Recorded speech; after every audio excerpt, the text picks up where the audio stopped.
अभी तुम दो काम करो, एक सामान्य रहो और साफ सुथरा रहो। पर जो कुछ भी नहीं है उसको दिखाने की बहुत तलब है कि लोग मुझे देखें, मैं 5 लाख की घड़ी लगा लूं। कि क्या हो गया यार इस आदमी को। बाहर जाओ, पेज कॉपी जो भी है उसको लेकर आओ। काम मेरा होना चाहिए, जो मैं कह रहा हूं वो होना ही चाहिए, और एक झटके में उठा भगा देंगे, इतना याद रखना।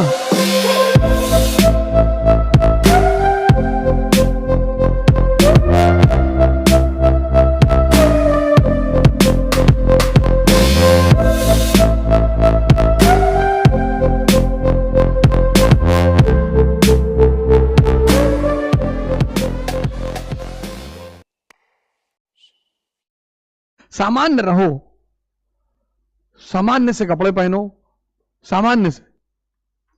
बहुत अति सामान्य होने की जरूरत नहीं है, कोई बात नहीं। एक खादी में तुमको 50 रुपए मीटर, 100 रुपए मीटर कपड़ा मिल जाएगा, बढ़िया।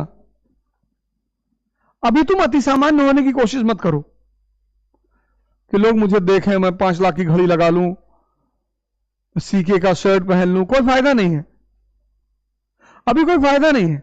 अभी तुम साफ सुथरा रहो, साफ सुथरा रहो और सामान्य रहो, शांत।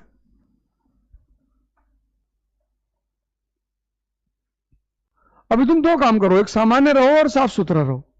बहुत ज्यादा अपने आप को दिखा, तुम क्या दिखा रहे हो? तुम्हारे पास पद आ जाए तो लोग तुमको खुद ही देखना शुरू कर देंगे।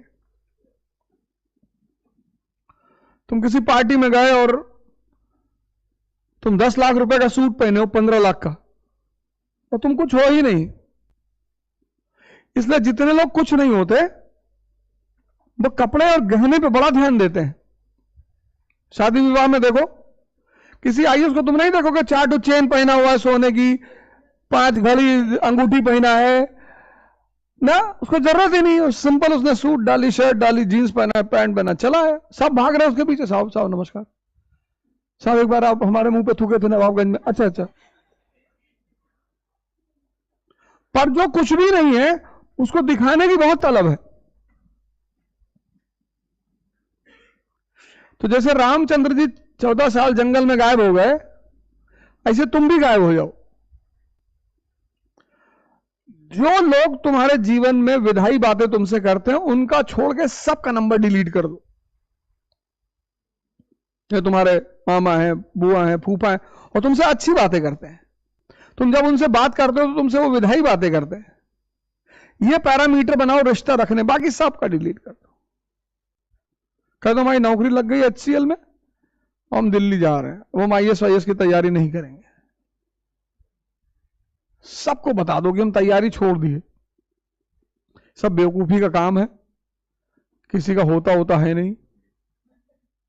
सुन लो, बड़ी महत्वपूर्ण चर्चा चल रही है। अभी अभी आए हो, किताब उताब तो लाए नहीं? पीछे जो तीनों लोग अभी अभी आए हो, कॉपी वॉपी लाए हो? क्यों? जाओ तीनों लोग निकलो यहां से, हटो, जाओ जाओ जाओ निकलो। कॉपी क्यों नहीं लाए? पढ़ने आई थी ना कोचिंग, जाओ कॉपी लेकर आओ, जाओ जाओ तीनों लोग जाओ, या तो कॉपी लेकर आओ या तो मत आओ, जाओ। बाहर जाओ, पेज कॉपी जो भी है उसको लेकर आओ तीनों आदमी, और या तो मत आना। पिक्चर देखने आए हो? चले आए। मूवी देखने आए हो? सब कोचिंग वालों ने दिमाग खराब कर रखा है। बाजार है ना, सोचते मेरा एडमिशन टूटना, में भगा मार का डंडा, एक एक आदमी को मारेंगे यहां गिरा गिरा के। चले आए, बताओ, बिना कॉपी पेन के चले आए, पिक्चर देखने आए हैं। कोचिंग जा रहे थे, तुम्हारी बुद्धि काम नहीं की? कुछ तो मास्टर बोलेगा जो मैं लिखूंगा।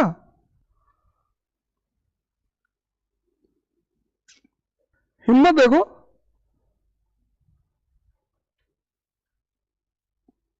और ज्यादा नहीं, 2-4 लोगों को मारेंगे, पूरी क्लास सही रहेगी। 3 ही 4 लोगों को निकालना पड़ेगा मुझे, और एक झटके में उठा भगा देंगे, इतना याद रखना। काम मेरा होना चाहिए, जो मैं कह रहा हूं वो होना ही चाहिए। भगाएंगे और मारेंगे अलग से। तुम्हारे लिए काम करने आए हैं यार, तुम्हारा जीवन बदलने की प्रयास कर रहे हैं और तुम नेता बन रहे हो। कोचिंग संस्थान है दिल्ली से लेकर यहां तक, ये तुमको कुछ नहीं कहती क्योंकि तुम इनके बाजार हो।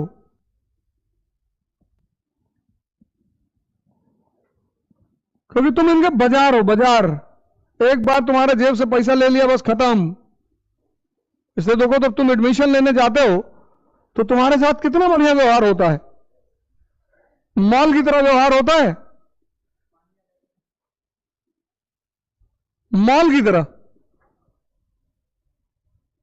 कोई तुमको दुखी नहीं करना चाहता क्योंकि तुम तो जाओगे ही, बाहर जाके 4 लोगों को और मना कर दोगे। लेकिन शुरुआत में ही तो करोगे।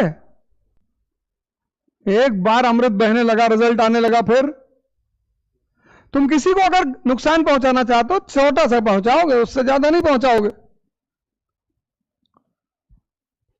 तुम किसी को मिटा ही नहीं सकते, सिर्फ बना सकते हो। इसलिए जितने लोग दूसरों को मिटाने के चक्कर में वो खुद ही खत्म हो जाते हैं। कुछ चीजें हैं जो भगवान ने अपने हाथ में रखी। नहीं हर पट्टीदार दूसरे पट्टीदार के लड़के को मिटा दे। हमारे गांव में जिस आदमी ने सब लोगों को गांजा पीना सिखाया, सबको, उस आदमी का बच्चा ट्रेन में बैठकर आ रहा था। अक्सर लोगों को आदत होती है ना दरवाजे बैठने की, गिर गए, ये दोनों पैर कट गया 28 साल की उम्र में। दरवाजे के बाहर वो व्हील चेयर होती है ना, उसे बैठे रहते हैं। 28 साल की उम्र का लड़का है, 6 फुट का लड़का, और दोनों पैर कट गया, दोनों। अब सोचो उनके मन पे क्या बीतती होगी। तो मैंने उनसे कहा कि ये दंड है, अभी भी सुधर जाओ।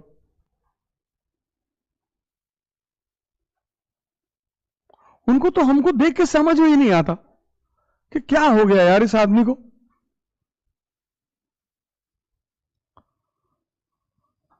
सब वो बेचारे समझ ही नहीं पाते कि इस आदमी को हुआ क्या। कुछ नहीं हुआ, बस यही संतों से मुलाकात हो गई, इनकी बात समझ में आ गई।